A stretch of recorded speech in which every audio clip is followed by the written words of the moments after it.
এটার রং কখন উঠবে না, কারণ এটার মধ্যে আমি নিজেই কাল রাতে লাল কালি ঢেলেছি।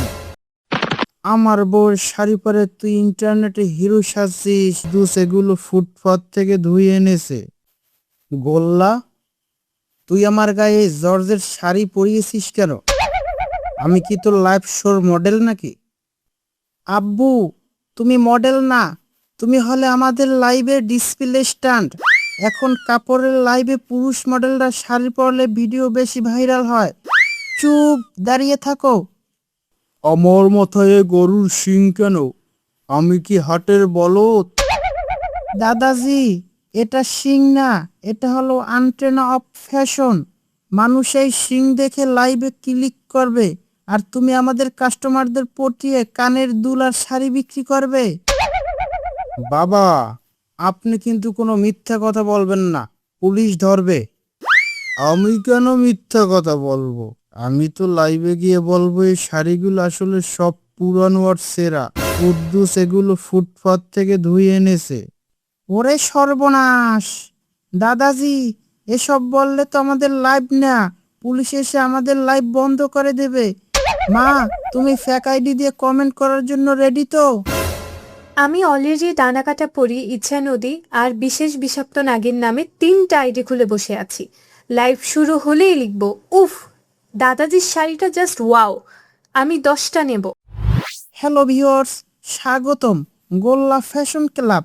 আজ আমাদের সাথে ইন্টারন্যাশনাল মডেল দাদাজি, আর ওনার পাশে যে শাড়ি পরা স্পন্সর দেখছেন, উনি আমাদের স্পেশাল ডামি। দাদাজি, শুরু করুন। হ্যাঁ গো আপা আর দুলা ভাইরা, এই শাড়িটা আমার কুদ্দুস পরে আছে, এটার রং কখন উঠবে না, কারণ এটার মধ্যে আমি নিজেই কাল রাতে লাল কালি ঢেলেছি। দাদাজি, ওটা লাল কালি না, ওইটা ন্যাচারাল অর্গানিক প্রিন্ট। ও মা, বিশেষ বিষাক্ত নাগিন আইডি থেকে একজন কমেন্ট করেছে, ডামি আফুর গোদ দেখা যাচ্ছে কেন, ওনাকে পার্লারে পাঠান। ওইটা কে রে? আমি ডামি আপু না, আমি কুদ্দুস। আর আমার গোপ থাকবে না তো তোর বাপের গোপ থাকবে? আব্বু, লাইভে কাস্টমারকে ধমক দিচ্ছেন কেন? ভিউয়ার্স, এটা আসলে একটা থ্রিলার লাইভ। ডামি আপু আসলে রেগে গেলে পুরুষ মানুষের মতো কথা বলে, হি হি। গোল্লা, ভিউয়ার্স তো এখনো 3000, কিন্তু একটা সমস্যা হয়েছে। মন্টু ভাই ওনার নিজের আইডি থেকে কমেন্ট করেছেন, কুদ্দুসের গায়ের শাড়িটা তো আমার বউয়ের, কাল রাতে আমাদের বারান্দা থেকে চুরি হয়েছে। মন্টু, তুই একদম ঠিক ধরেছিস, এটা তোর বউয়ের শাড়ি। কাল রাতে বাতাস যখন আসছিল, আমি লাঠি দিয়ে তোর বারান্দা থেকে এটা টেনে এনেছি। ওরে বাবারে, মন্টু আঙ্কেলের বউয়ের শাড়ি! আমি চুরির মাল পরে লাইভে বসে নাচছি।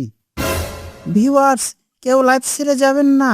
এখন আমাদের সামনে দেখানো হবে কিভাবে একটি আসল শাড়ি চোর নিজের অপরাধী স্বীকার করে। এটা কোনো কাপড়ের দোকান না, এটা একটা ক্রাইম শো।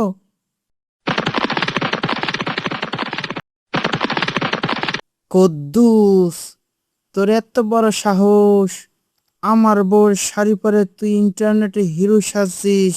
আজ তোকে আমি শাড়ির পাড় দিয়ে বেঁধে পিটাবো। ও মন্টু, খবরদার, আমার ডামিকে মারবি না। শাড়ি আমি চুরি করেছি, পারলে আমারে মার। আপনার মাথায় এ শিং কেন? আপনি কি আমাকে গুঁতো মারবেন? ওয়াও বিয়ার্স, এখন 10,000। সবাই কমেন্ট করুন, টিম দাদা বনাম টিম মান্টু, কে জিতবে আজকের কুস্তি?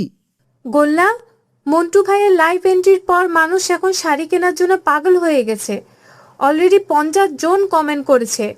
মন্টু ভাই যে লাঠিটা দিয়ে মারতে এসেছে, ওই লাঠিটার দাম কত? ওটা কি বিক্রি হবে? কি? আমার লাঠি কিনতে চাও? কত টাকা দিবি? আঙ্কেল, ওরা এই লাঠির দাম বলছে 5,000 টাকা। আপনি কি লাঠিটা বেচবেন? অবশ্যই বেচবো। ভিউয়ার্স ভাই ও বোনেরা, এই লাঠিটা খাঁটি কাঁচা বাঁশের তৈরি। একবার পিটালে পিঠের চামড়া সোজা হয়ে যায়। স্টক সীমিত, এখনই ইনবক্স করুন। শাড়ি বিক্রি করতে এসে এখন আমরা লাঠির গ্যারান্টি দিচ্ছি। মন্টু, তুই তো আমার লাইভ শো এর পার্টনার হয়ে গেলি। চল, টাকা অর্ধেক অর্ধেক। টাকা পরের কথা, আগে কুদ্দুসের শাড়িটা খোলেন। আমার বউ লাইভে দেখে ঝাড়ু নিয়ে এইদিকে আসতেছে। ওহ নো, আম্মু ক্যামেরাটা অফ করো, মন্টু আঙ্কেলের বউ অলরেডি গেটের সামনে চলে এসেছে।